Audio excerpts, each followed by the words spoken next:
In 2007, Kevin Rudd delivered Labor its biggest win in decades.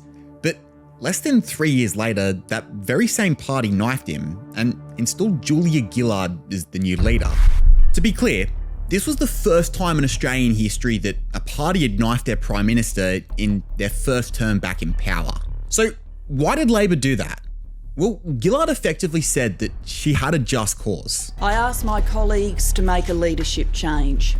A change because I believed that a good government was losing its way. So Gillard made a pretty huge claim. The government that she was second in command of had lost its way. But what did she mean by that? To find out, we need to go back to Copenhagen, the mining lobby, and a few very ambitious men in Sydney. By the way, my name's Cam, otherwise known as Mr. M History on YouTube. I was a history teacher who realised that I was lied to about Aussie history being dull, and now I make Aussie history videos full time. Throughout Australia's history, 3 prime ministers have been deposed after threatening mining profits. Kevin Rudd, Gough Whitlam, and then the man who took over from Harold Holt, John Gorton. Now, I do want to emphasise the word after threatening mining profits and not inherently because of threatening mining profits. In this series, we're going to work our way back through history and we'll look at each of these eras. You'll leave with a pretty good picture of what else was going on. So at the end of 2009, Rudd was very excited to go to the Copenhagen Climate Conference to show off his new signature policy, the emissions trading scheme. This would have seen companies allocated a number of permits for how much carbon they could emit. For companies that went over the limit, they could purchase permits off of others that had them in excess. The theory was that companies were positively incentivized to keep emissions down because they could profit. However, there were 2 unhappy groups with this. 1, heavy polluters because after all they still had to pay, and 2, people who felt that this was too soft and that businesses should just be taxed for going over the threshold. Labor didn't have a majority in the Senate, and so for completely opposite reasons, the Conservative Abbott teamed up with the Greens to vote the scheme down. So Rudd's trip to Copenhagen had been ruined, and this was made worse by the fact that no real change was achieved at the summit. According to Gillard, a deflated Rudd returned dejected and unable to govern, calling him personally miserable, politically paralysed. That's an awfully convenient set of circumstances, right? Like, that is pretty hard to prove. But a number of people have backed up Gillard on this. This woman right here was Rudd's health minister.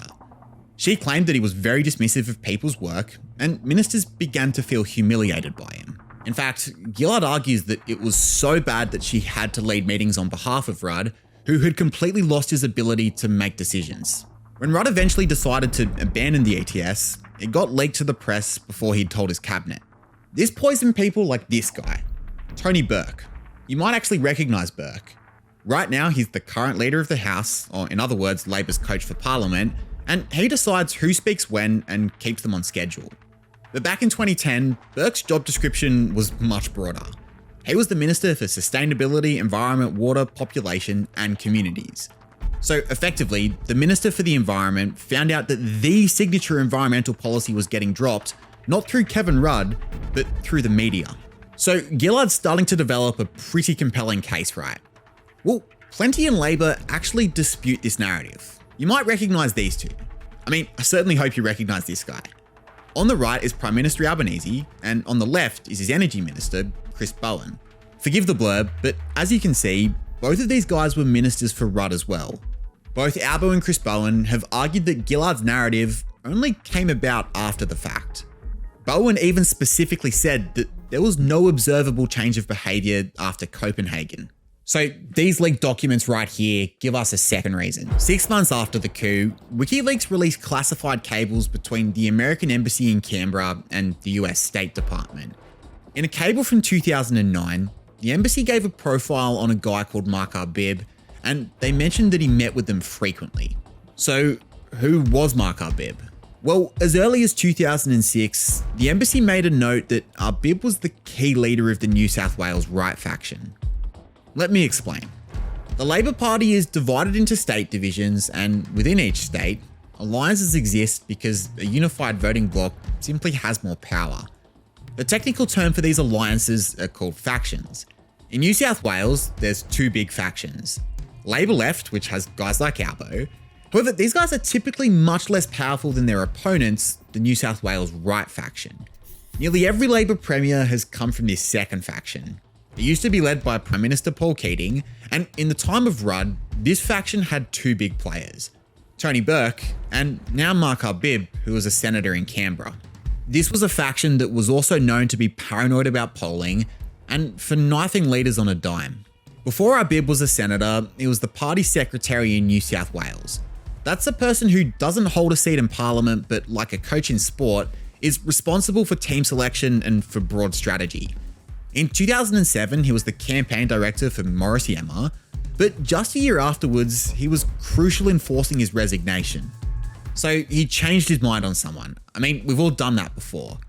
But then get this right. After Yemma, Arbib then helped install Nathan Rees as Premier, but just a year later, he changed his mind once again and was crucial in his ousting, which enabled Christina Keneally to become the Premier.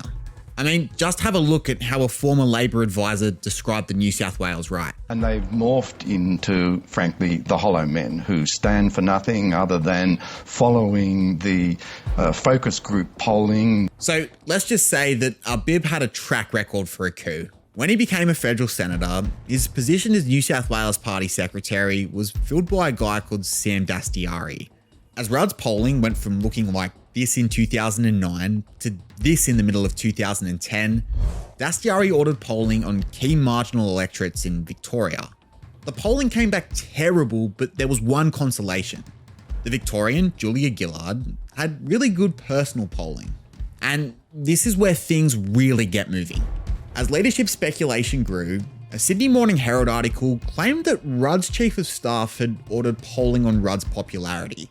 The theory was that Rudd would then use those numbers to prove his popularity to the party and stave off a leadership challenge. But Gillard was outraged by this, and she went to see Tony Burke. Remember, the New South Wales Right faction had firmly swung towards Gillard at this point, and so Burke insisted on the nuclear option. He said that she only had two choices, either resign or challenge. Gillard then went to see Kevin Rudd. But this is where the story gets really weird. She neither resigned nor challenged, at least not immediately. From Rudd's point of view, the conversation actually went really well. He was completely under the impression that he'd talked Gillard out of challenging for the leadership by promising to step aside if it was clear that he would lose the election. But the story gets weirder. Gillard said that she needed to take a call and she stepped outside. But when she came back, she'd done a complete 180. Rudd was utterly bewildered. Who was on that phone call and what did they say? Well, we'll never fully know the contents of the phone call, but we do know who was on the other end of the line. Mark Arbib. It was clear that Rudd lacked the numbers to survive, and so he resigned, allowing Gillard to be elected uncontested. So Gillard had won with the support of the New South Wales Right, but if Morris Yemma and Nathan Rees hadn't made it clear enough, she too could be discarded at any moment. And when she became the leader, she made a very interesting comment in her opening address. We need to do more than consult. We need to negotiate. You see, Rudd had announced a 40% tax on mining super profits. As you could imagine, mining lobby groups weren't exactly pleased with this, and so they had run $22 million worth of advertising against Kevin Rudd. Gillard had effectively called for a ceasefire. Now, one of Gillard's more controversial moves was to keep Rudd in her cabinet. Initially, she wanted to give him a break until after the election, but when a series of damaging leaks came out about her conversations with Rudd, she drew the conclusion that it was only Rudd who could be behind the leaks. Rudd denies this and will likely never know for sure.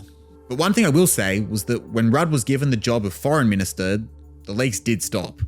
And this was just in time for the 2010 election. Now remember, a key rationale for getting rid of Kevin Rudd was bad polling. But after a month of Gillard, things hadn't really changed. Abbott had capitalised on the murky nature of the coup, and the polling showed that the decision had the potential to really backfire. And much to the frustration of Labor, it did. To win government, you needed 76 seats. Labor only got 72. However, despite losing 11 seats from 2007, only 7 of those were gained by Abbott, meaning that the opposition also had 72 seats. This put a huge amount of power in the hands of these guys, the Greens and Independents. What then took place were some of the highest stakes negotiations in Australian political history. Gillard's theory was that if she could decisively lock down the Greens' Adam Bent alongside his 9 senators in the upper house, she could then make a case to the rest of the independents that she had a better prospect of governing the country. And this tactic certainly worked, but only in the short term. Part of the deal was that Gillard had to bring back the emissions trading scheme, but rather than have carbon permits traded on the free market, have the government charge a price for going over a business's carbon allocation. Kind of sounds like a tax, right? Well, in the build-up to the 2010 election, Gillard explicitly made this promise. There will be no carbon tax under the government I lead. Obviously, her internal counsel was urging her not to call it a tax, but quite frankly, showing crazy political judgment, Gillard decided to ignore their advice. Oh look, I'm happy to use the word tax, Heather. I understand some silly little collateral debate is broken out today. I mean, how ridiculous. In a position of weakness in Parliament, Gillard had so blatantly backflipped on a key promise. In 2011, she was 5 points lower than Rudd's worst ever position in the two-party preferred poll. Meanwhile, Rudd was back in the ascendancy. In the same year, Libyan rebels had turned against his leader, Colonel Gaddafi. In response, Rudd called for a no-fly zone to be enforced to restrict Gaddafi's ability to attack Libyan rebels. Normally, you would run that one by your leader before going and doing anything, but clearly, Rudd had such little regard for the authority of Gillard. So, by the end of 2011, some of the key 2010 defectors, like a guy called Mark Bishop, came back with the tail between their legs and admitted to Rudd that they had miscalculated. This was only 18 months after the coup. But what was crazier was that his supporters continued to grow. Gillard was obviously livid with this and came to the belief that Rudd was deliberately feeding this to the media. So Gillard needed to go on the attack. This guy right here was called Simon Crean. Older viewers would remember him as Labor's leader in the early 2000s. But after being deposed in 2003, Green stayed in Parliament for another 10 years and always remained one of the most influential people within the party. So Gillard sent Crean into the press to explicitly say that the party wouldn't support Kevin Rudd in a leadership challenge. Politically speaking, this was using a nuclear weapon for a border skirmish. There was just no way that Rudd could stay on as foreign minister if his prime minister was attacking him so publicly. And this caused the first of 3 leadership challenges that we're going to see. So rather tactically, Crean made his attack while Rudd was over here in Washington. Rudd announced his resignation, but also his intention to challenge Gillard for the leadership, but his location meant that he was hamstrung in gathering numbers. It was pretty obvious that he was never going to win, but he still picked up 31 out of 92 votes, with Albo publicly backing him. Gillard claimed that once and for all, this settled it. Labor's polling went from landslide territory in 2007 to even in 2010, and then to disaster in 2013. When it dropped down to 42%, it was 10 points lower than when Rudd had been knifed.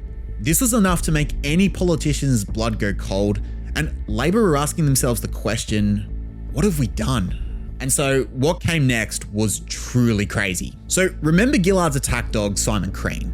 Well, he actually sought out Kevin Rudd with an idea of Rudd being the leader and him being deputy. Crean went to the press, called for a spill, and announced that he would support a challenge for Kevin Rudd to be the leader. But Kevin Rudd declined the challenge. According to Rudd, Crean pulled the trigger way before a proper agreement had been made, and Gillard quickly sacked Crean. According to Crean, Rudd just got cold feet. So technically no one had challenged Gillard, but they still had to cast a ballot. Gillard won uncontested and pleaded with the party to stop the leadership chaos, perhaps forgetting the old adage that what you win people with is what you win people to. But the 2013 election was not even half a year away, and the polling in Western Sydney and Melbourne was diabolical. Without these strongholds, Labor could be reduced to 30 seats. For perspective, that's still 13 seats less than Dutton's disaster this year, and would be 42 seats fewer than 2010. Quite simply, the election was so far gone that no matter how chaotic it looked, MPs would do anything to scramble to try and save their seat. Strangely, it was yet another 2010 conspirator, Bill Shorten, who approached Rudd saying that he would back his return with an unconditional surrender. Shorten had agitated for removing Rudd because of bad polling in Victoria, but now by the same logic, Gillard had to go. However, Rudd had one demand. Before the election, Labor would rewrite its party rules to prevent a leadership coup in the middle of a term. Rudd's point was that Labor must never repeat this egregious chapter in their history. Shorten agreed, and so yet a third challenge was set to take place. Gillard said that the loser had to walk from politics altogether, and so this was it. The Game 3 decider and one final showdown to settle a 3-year-long dispute. Gillard received 45 votes from a party, Rudd received 57. Gillard's career was over, and Rudd lived to fight on, at least for 3 more months. As predicted, Abbott still smashed Rudd in 2013, but it's estimated that Rudd saved 25 seats. And just look at these for numbers. In 2007, Labor received 5,388,184 votes. Despite there being 500,000 more voters in 2013, Labor still received over 1 million less votes. And you would assume that it would have been even worse under Gillard. And that right there is how you blow a landslide. So with the Liberals winning a landslide themselves, surely they would have taken notes on how to avoid repeating Labor's mistakes. When Rudd suffered bad polling in 2010, Labor assumed that it couldn't get worse, and Gillard's government not only showed that it definitely could get worse, but that having a deposed Prime Minister in your party dooms the next Prime Minister to instability. Surely the Liberal Party wouldn't repeat the same mistake. We have lost 30 news polls in a row. It is clear that the people have made up their mind about Mr. Abbott's leadership. But having lived it themselves, Labor clearly learned from their mistake. 2 months out from the 2025 election, Albanese was statistically in a worse place than Kevin Rudd was 3 months out from the 2010 election. But Rudd's rules prevented Albanese from being knifed, and I think it's fair to say that it worked quite well for Labor. But I do think that the Rudd-Gillard saga poses an interesting question. Should a party ever depose their Prime Minister in the middle of a term? Let us know what you think below.